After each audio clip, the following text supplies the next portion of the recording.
Welcome to exam विवेचना। तो दोस्तों, सबसे पहले आपके लिए एक सुंदर कोट लाया हूँ। We a good person but don't waste time to prove it. देखिए कितना सुंदर कोट है। इसी सुंदर कोट के साथ आज की शुरुआत करते हैं। सुप्रभात, वीडियो शुरू करते हैं। चलिए बढ़ते हैं वीडियो की तरफ। तो पहला प्रश्न यहाँ पर बन रहा है, एकदा नैमिषारण्य के लेखक कौन हैं? आपके समक्ष यहाँ पर 4 विकल्प दिए गए हैं, इनमें से एक सत्य होगा, उसका चयन करना है। तो जो सही विकल्प हो जाएगा विकल्प बी, जो अमृतलाल नागर हैं, ये हो जाएंगे एकदा नैमिषारण्य उपन्यास के उपन्यासकार। विकल्प बी सही हो जाएगा। इसके पश्चात अगला प्रश्न है, जहांगीर जस चंद्रिका किसकी रचना होगी? तो यहाँ पर जो सही विकल्प हो जाएगा विकल्प सी, केशवदास जी की ये रचना हो जाएगी। यहाँ पर ज़्यादा व्याख्यान नहीं देंगे। प्रश्नों की संख्या यहाँ पर 50 होगी। जो सीधे सीधे उत्तर बनता है वहाँ पर ये चर्चा करेंगे। फिर अगला प्रश्न देखिए, प्रश्न संख्या 3, सुदामा चरित के लेखक हैं। तो बताइएगा विकल्प के अनुसार कौन सा सुदामा चरित के लेखक होंगे? तो सही विकल्प यहाँ पर हो जाएगा विकल्प सी, नरोत्तम दास और नंददास दोनों की ये रचना हो जाएगी। परंतु जो यहाँ पर आंसर की है उसमें सी बताया गया है, परंतु दोनों की ये रचना है नरोत्तम दास और नंददास की। देखिएगा पीडीएफ चाहिए तो डिस्क्रिप्शन बॉक्स में हमारे व्हाट्सएप और टेलीग्राम ग्रुप का लिंक दिया गया है, उनको आप ज्वाइन करिएगा। पीडीएफ वहाँ पर सेंड कर दूंगा। अगला प्रश्न है, पुस्तक और लेखक का मिलान करना है, करते हैं। कुकुरमुत्ता किसकी ये रचना हो जाएगी? निराला की। झरना ये आपकी जयशंकर प्रसाद की रचना हो जाएगी। कला और बूढ़ा चांद ये किसकी रचना है? सुमित्रा नंदन पंत की। निशा निमंत्रण ये हरिवंश राय बच्चन की रचना हो जाएगी। इस प्रकार से विकल्प ए का 3 कहाँ हो रहा है? यहाँ और यहाँ पर। फिर बी का 2 ये यहाँ पर हो रहा है। इस प्रकार से विकल्प ए यहाँ सही हो जाएगा। अगला प्रश्न है 5। चलिए अगले प्रश्न में बनने से पहले आपको हमारी टीम के द्वारा लॉन्च किए गए बैच को दिखा देता हूँ। ये देखिए हमारी टीम के द्वारा एलटी कमीशन और पीजीटी हिंदी के लिए बैच बिठाया गया है। वैसे तो अब बैच काफ़ी आगे निकल चुका है, परंतु कुछ बच्चे फिर भी डिमांड कर रहे हैं कि उन्हें फिर से बैच ज्वाइन करना है या फिर किसी तरह से इसे उपलब्ध करवाना है। तो आपकी डिमांड के कारण ये बैच लाया हूँ मैं। यहाँ पर देखिए जो भी इंटरेस्टेड होगा तो यहाँ पर हमारा व्हाट्सएप नंबर दिया गया है 8219312129। यहाँ पर व्हाट्सएप करिए, आपको सारी जानकारी मिलेगी इस कोर्स से संबंधित। यहाँ पर आपको ये बता देता हूँ आपको क्या क्या मिलेगा, कैसे मिलेगा, कब मिलेगा।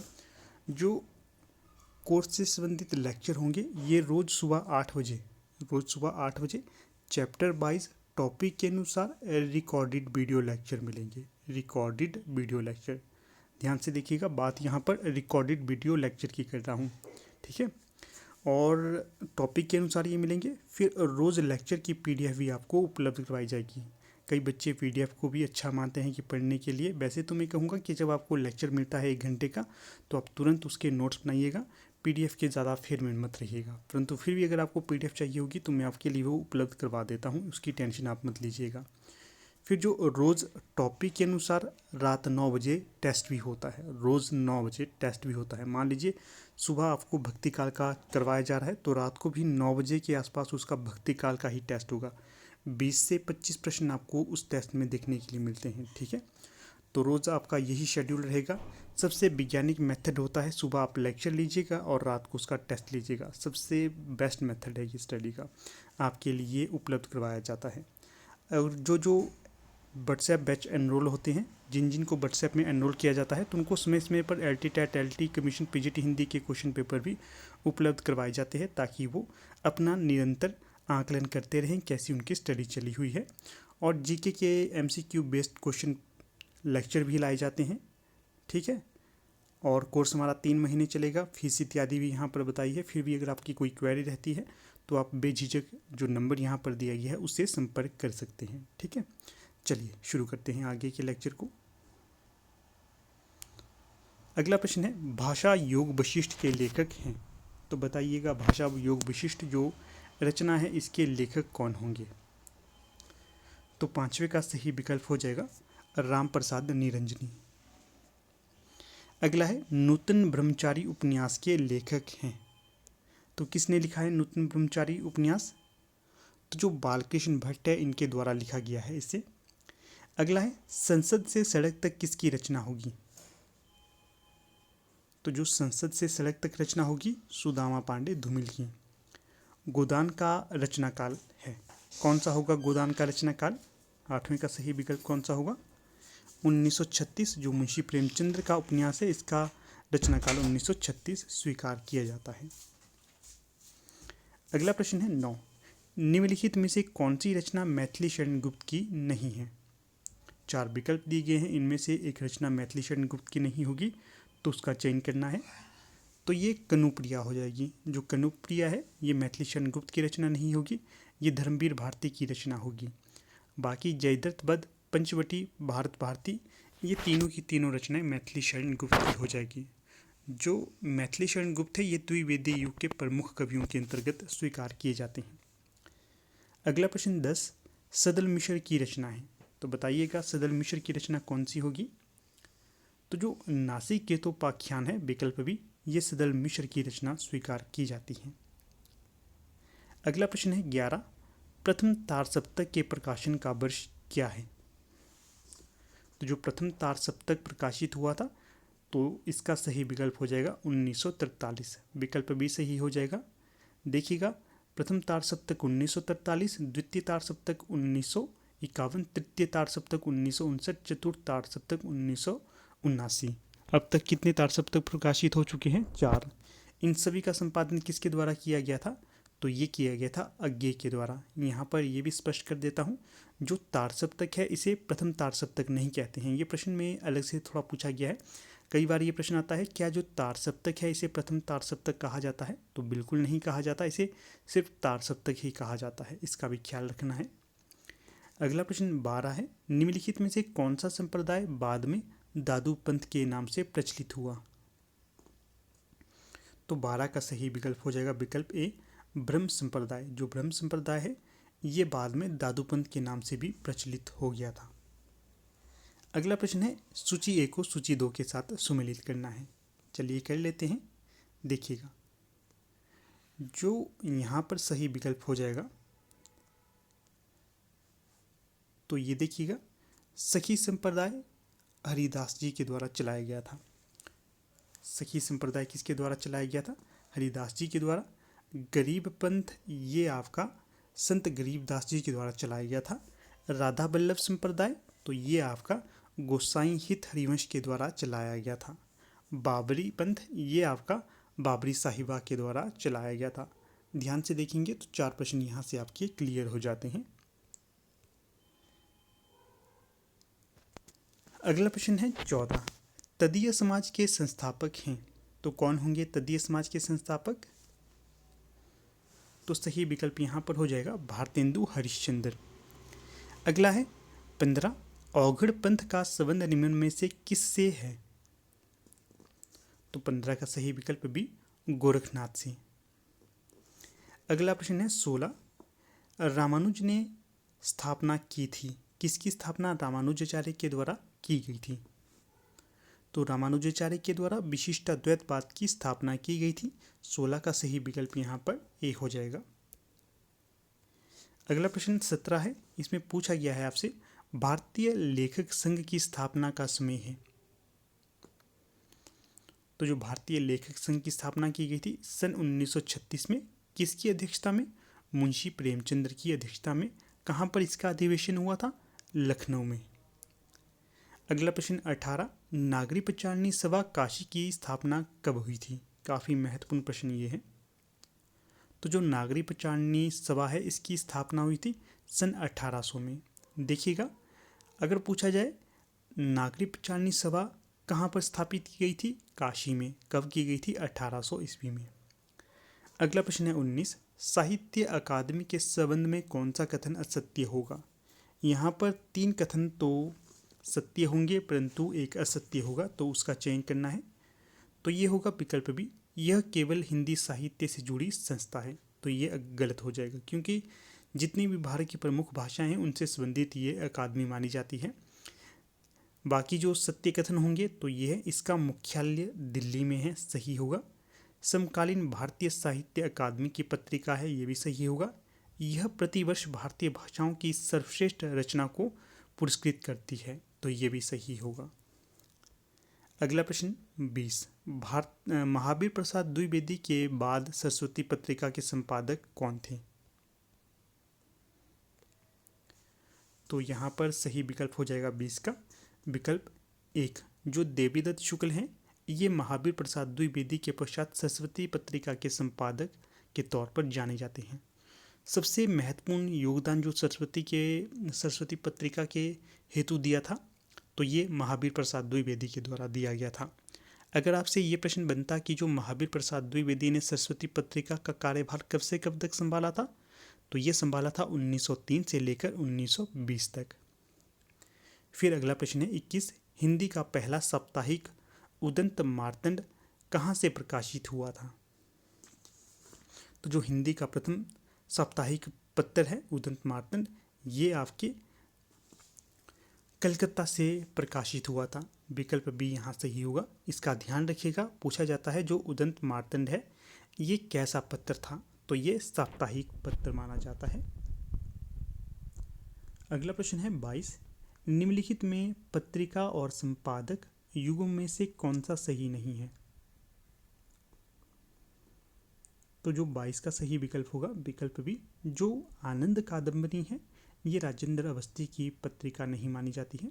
बाकी हंस प्रेमचंद्र की है, प्रताप गणेश शंकर विद्यार्थी की है, ब्राह्मण प्रताप नारायण मिश्र की हो जाएगी, और जो आनंद कादंबरी है ये प्रेमघन जी की हो जाएगी। अगला है 23, महादेवी वर्मा ने किस पत्रिका का संपादन किया था? तो जो महादेवी वर्मा थी इनके द्वारा चांद पत्रिका का संपादन किया गया था, सी सही हो जाएगा। अगला है 24, वीर गाथा काल को किसने आदिकाल नाम दिया था? तो जो वीर गाथा काल को आदिकाल नाम दिया गया था हजारी प्रसाद द्विवेदी के द्वारा।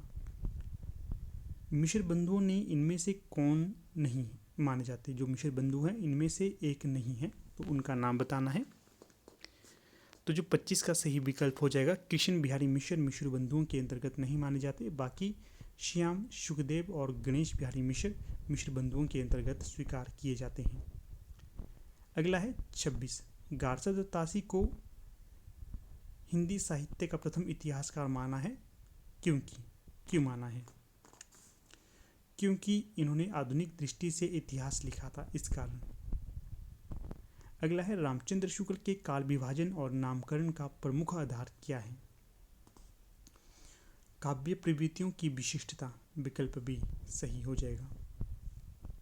अगला है हिंदी की पहली कहानी लेखिका है, कौन होंगी हिंदी की पहली कहानी लेखिका? तो ये हो जाएंगी बंग महिला, विकल्प ए सही हो जाएगा। अगला प्रश्न है 29, इनमें से किस साहित्य को रामचंद्र शुक्ल ने शुद्ध साहित्य की कोटि में स्वीकार किया है? इनमें से किस साहित्य को रामचंद्र शुक्ल शुद्ध साहित्य की कोटि में नहीं स्वीकार करते? तो सही विकल्प हो जाएगा विकल्प ए, जो सिद्ध नाथ साहित्य है इसे ये स्वीकार नहीं करते शुद्ध साहित्य की कोटि में। अगला प्रश्न 30, कबीर की रचनाओं का संग्रह है, तो कहाँ पर कबीर की रचनाओं का संग्रह मिलता है? तो ये मिलता है बीजक नामक ग्रंथ में, डी सही विकल्प। प्रिय प्रवास किस युग की रचना है? 31 का सही विकल्प कौन सा होगा? जो प्रिय प्रवास है ये द्विवेदी युग की रचना मानी जाती है, बी सही विकल्प हो जाएगा। अगला है प्रयोगवाद के प्रवर्तक हैं, कौन होंगे प्रयोगवाद के प्रवर्तक? तो प्रयोगवाद के प्रवर्तक माने जाते हैं अज्ञेय, सच्चिदानंद हीरानंद वात्स्यायन अज्ञेय, ये इनका पूरा नाम होगा। अगला प्रश्न है 33, पुनर्जागरण काल का संबंध है, किससे संबंधित होगा ये? तो ये हो जाएगा भारतेंदु युग से संबंधित, विकल्प ए सही। संविधान के डैश अनुच्छेद में हिंदी को संघ की राजभाषा कहा गया है, पंक्ति में लिखित स्थान पर क्या आएगा? संविधान के अनुच्छेद 343 में हिंदी को संघ की राजभाषा कहा गया है, विकल्प ए सही होगा। अगला है संविधान की अष्टम अनुसूची में कौन सी भाषा नहीं है? तो जो डोगरी है ये संविधान के अष्टम अनुसूची में सम्मिलित नहीं होगी, बाकी नेपाली, सिंधी, कोंकणी होगी। अगला है सूची ए को सूची 2 के साथ सम्मिलित करना है, तो चलिए कर लेते हैं इसको सम्मिलित। देखिए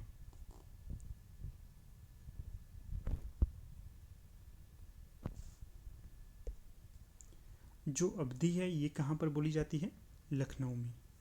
ब्रज ये मथुरा में बोली जाती है। खड़ी बोली ये दिल्ली में बोली जाती है। भोजपुरी ये आपके वाराणसी में बोली जाती है। ये सही मिलान होगा ए का 3, तो ये सी वाला सही हो जाएगा। इस प्रकार से देखिए 4 प्रश्न यहाँ से आपके तैयार हो जाते हैं, इसका भी ध्यान रखना है। चारों को नोट करना है, प्रश्न बनते हैं आपकी परीक्षा में इस तरह के। अगला प्रश्न यहाँ पर यह दिया गया है, बैसवाड़ी किस प्रमुख बोली के निकट है? तो जो 37 का सही विकल्प हो जाएगा अवधि के, विकल्प बी। अगला है 38, इनमें से कौन सी बोली पश्चिमी हिंदी की नहीं है? तो जो पश्चिमी हिंदी की बोली नहीं होगी छत्तीसगढ़ी, बाकी ब्रज, कन्नौजी और खड़ी बोली होंगी। फिर है डॉक्टर शब्द की अध्वनि किस भाषा से संबंधित है? तो ये हो जाएगी अंग्रेजी से संबंधित। अगला प्रश्न 40, खड़ी बोली का नाम इसलिए पड़ा क्योंकि इसका ध्वनि विन्यास कर्कश है। 40 का सही विकल्प सी। पंच द्रविड़ भाषाओं में कौन सी भाषा नहीं होगी? तो जो कोंकणी है ये पंच द्रविड़ भाषाओं में सम्मिलित नहीं होगी, बाकी कन्नड़, तमिल, मलयालम ये तो हो जाएंगी। हिंदी किसी एक रूप भाषा का नाम ना होकर एक भाषा परंपरा का नाम है, ये कथन किसका है? तो ये हजारी प्रसाद द्विवेदी का कथन हो जाएगा कि हिंदी किसी एक रूप भाषा का नाम ना होकर एक भाषा परंपरा का नाम है। अगला प्रश्न है 43, हालाबाद के प्रवर्तक हैं। कौन होंगे हालाबाद के प्रवर्तक? हरिवंश राय बच्चन, सी सही विकल्प हो जाएगा यहाँ। कलम का सिपाही है, तो बताना है जो कलम का सिपाही है ये किस विधा की रचना है?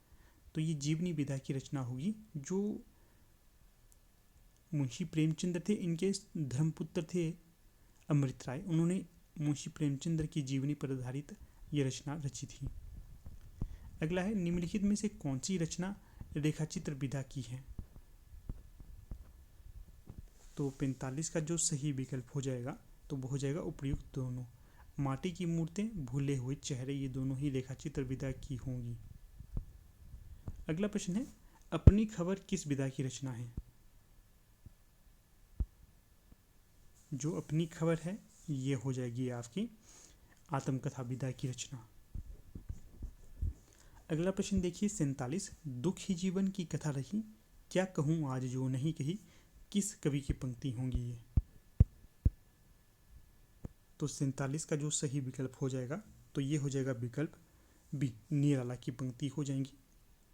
अगला प्रश्न है पानी गई ना उबरे मुक्ता डैश चून, पंक्ति में किस रिक्त स्थान की पूर्ति होगी? क्या यह आएगा यहाँ पर?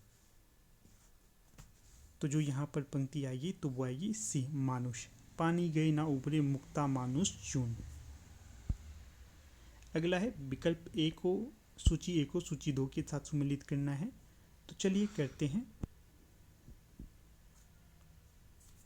देखिएगा जो रौद्र रस है इसका जो स्थायी भाव क्रोध हो जाएगा। अद्भुत रस है इसका विस्मय हो जाएगा। शांत रस है इसका हो जाएगा निर्वेद। जो विभत्स रस है इसका हो जाएगा आपका जुगुप्सा। इस प्रकार से यहाँ पर भी आपके 4 प्रश्न तैयार हो जाते हैं, इसका भी ध्यान रखना है।